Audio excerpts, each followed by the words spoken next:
So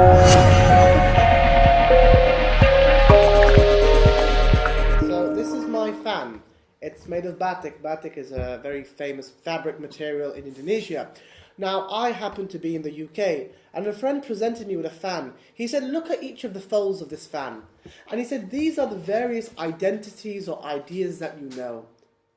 He said, every time you meet a new person, you have a new fold, and you have a new identity. Travel the world, and you have various fans, which represent various identities, which represents your mind widening. To which my mother said, Adam's got a small brain. Anyway, so it was with this sort of metaphor in mind that I love to travel. I've been to Bosnia. Beautiful country, beautiful women, men, beautiful knowledge. I've been to many countries such as Indonesia and Malaysia now. But the thing is, having studied in the Middle East for a long time, in the Yemen, in Palestine, in Morocco, I knew Islam by its Arab heritage, by the heritage of Prophet Muhammad. I knew Islam by the Bengalis and the Pakistanis, the people that my family come from.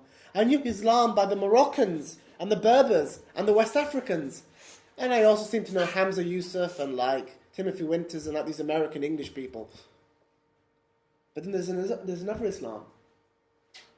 There is an Islam of the people far, far away, somewhere in space called the Martians, but we won't talk about them today. But this is the Islam of the people of the Far East. This is my fan, and one of my folds are closed.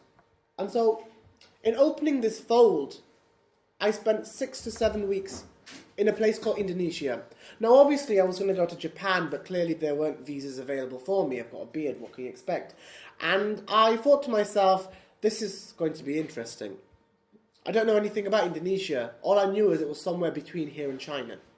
Still today, when I'm at home, some of my family and friends mistake my trip to Indonesia as a trip to China. To which I say, that's your innate racism, get it sorted out, take a pill for it or something. But it just goes to show that the largest Muslim country in the world, the largest, is one of the most unrecognized. One of the largest pieces of the cake at the wedding have been taken and the bride doesn't know about it. Seriously? The bride doesn't know that the largest piece of cake was taken before she even had a slice? There's going to be a lot of problems at that wedding. And this wedding is the Islamic identity. And that's why I felt it very important to be here today, to bring my esteemed friend, Dr. Zain Maulana, and Joe, because he wanted to come. But I must be honest with you here, Indonesia is an identity of identities. We must remember that no person has one identity. I think one mistake a lot of teenagers make in their lives is they're looking for an identity. And of course, I being 18, 19 at the time, I had many struggles with my identity. I was still dealing with the Paris attacks. I'm still sick and tired of 7/7. I knew some of the people involved in the 7/7 attacks. So it hurts me. Islamophobia is ripe. I have been a victim of it. My identity is all over the place. That and my hormones were also all over the place. So being a teenager is hard. So it's very enriching for the younger people in this room to value the importance of going abroad, of traveling. When we actually look at the heritage of Islamic thinkers, we realize one thing. If it's Ibn Khaldun or Ibn Battuta or if it's your Uncle Jeremy, the thing that helps to shape some of the best people we can think of is their travels, is their engagements, their encounters with the other. Sometimes when we stagnate ourselves, one of the issues sometimes within academia is when you stagnate yourself to paper and pen, to a computer screen, and you don't go out and have those authentic experiences, you stagnate another level to your understanding. And I know there are many academics, and I'm probably one of the most ignorant people in the room, so forgive me, but I just think that's a very important point to make. Alongside that, Indonesia is a country where people are Muslim and yet they're secular. Now, I used to know people in Bradford in the Hizb ut-Tahrir, which is a political organisation of Muslims who truly believe that a caliphate is the most appropriate system for people, regardless of what form of or percentage of Islam they have. And friends of the Hizb would show me pictures. They would show me images. They would show me lots of images of thousands of Indonesians calling for Khilafah, calling for independence. And I travelled the width and breadth of Java, and every time I mentioned the Hizb ut-Tahrir, there wasn't one notice. I had a lot of laughter, and people said, really?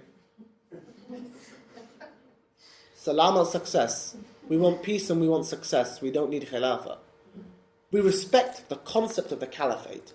And one thing I find problematic is, even though a very bad model of the caliphate exists within a certain region of the world, one thing my Indonesian friend said is, but the caliphate is something that is within our heritage. And because something exists within our heritage means we should respect it and value it, despite how evil that concept has been manipulated. So we are proud of the concept of a caliphate within our history, but we don't turn around and say, the caliphate is a stupid idea. What we say is, it's the most inappropriate idea for the model of society that we now need. Because the ethic of Islam is still the same. The need for progression, for success, and for peace.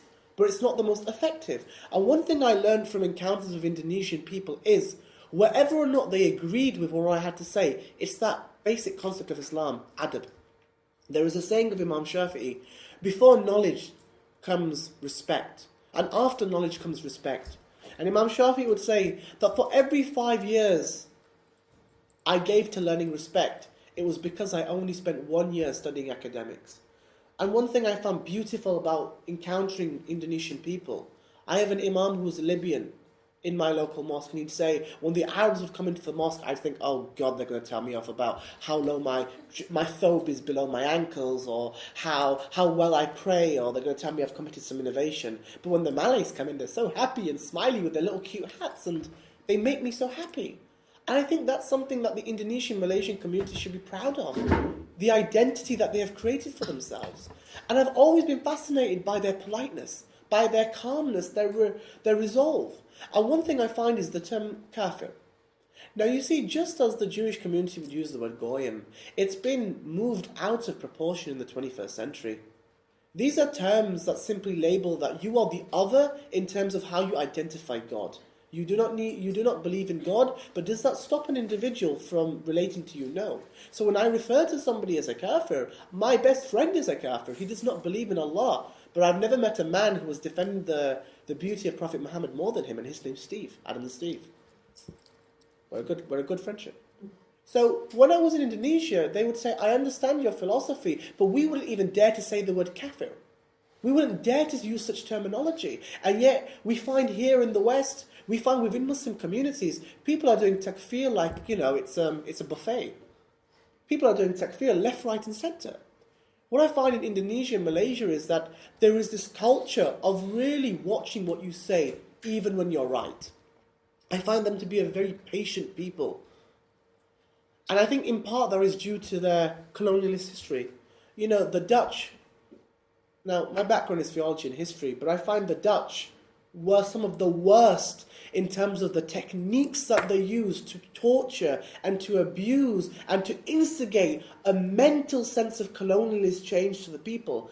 And yet, the Indonesian scholars, the Kiais, would always teach their students that it's better to remain silent and to not look at these people and to isolate yourselves from them than to rebel and to attack them. And it's interesting how today you find there's a slight division between Malaysians and Indonesians because the Malaysians were gifted their independence, but the Indonesian people had to fight for their independence. Thousands of people were murdered. In the city of Jogja, the youngest member of Muhammadiya was 6, and he was carrying gun barrels in 1927 when he was shot in the face. And so there is this sense of nationhood in Indonesia. There is this sense of nationalism. There is this sense of being proud of your watan, being proud of your culture, being proud of where you come from. But then again, Indonesia is a nation of nations. It's a place where people have so many different backgrounds and so many different heritages. And then again, when sometimes I'm sat with my religious friends who make fun of the non-Muslim or say that they are unclean or unwise or they have much to learn from Islam, my Indonesian friends would say to me, Adam, we were once pagans. Sorry to interrupt you. Have 2 Yes. minutes. We were once Buddhist, we were once Hindu. I remember being in Borobudur temple, which is a beautiful temple, and I remember walking up this massive Hindu temple. This was soon after Palmyra, soon after the Palmyra attacks. And I asked the guide with me, I said, you're Muslims, you're a majority Muslim country. What is your understanding of idolatry? And this is a very interesting concept. How do you see idols? They said, every image you see in the world signifies something. Everything has a signifier and it has a significance. There are Hindu statues and Hindu temples by the beach. I remember going down to Parampritis beach. Beautiful place. Obviously, my bikini wasn't ready, so I just went dressed like this.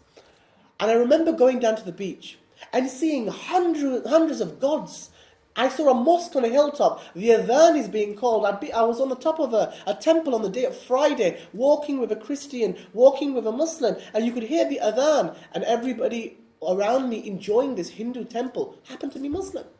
And I said, why is it that you haven't knocked down these sites? Why is it that you don't agree with ISIS? They said, because despite what their religious significance is, respecting religion is part of the deen of Islam. Islam is not a religion. It is a deen, it's a way. We should watch how God uses his words before we define God. He uses the word deen, and yet God says deen al-Islam, the religion of Islam, or the way of the religion. And so for the Indonesian people, I'd say, but this is a statue. And I, coming from the West, from having an Islamic identity where I was trained by scholars who came from India and Saudi Arabia. But these are statues, and you're saying, MashaAllah, God be praised. Let me just allow you to understand how open-minded the Indonesian people are, how understanding they are of philosophy. In Javanese philosophy, there is a statue of Ganesh by the mosque, and there is a statue of Gilgamesh. In the Hindu era, he symbolized the belief of the head god. And yet when I'm stood with these Islamic scholars, sat by these statues, they said, he used to mean belief in the head god, but now Islam has come and we believe in one God. He signifies a family being united by God. So that was a very powerful image, that you can have something seen as idolatry by one Muslim community, but it's seen as something different. It's seen as something beautiful. It's seen as something powerful.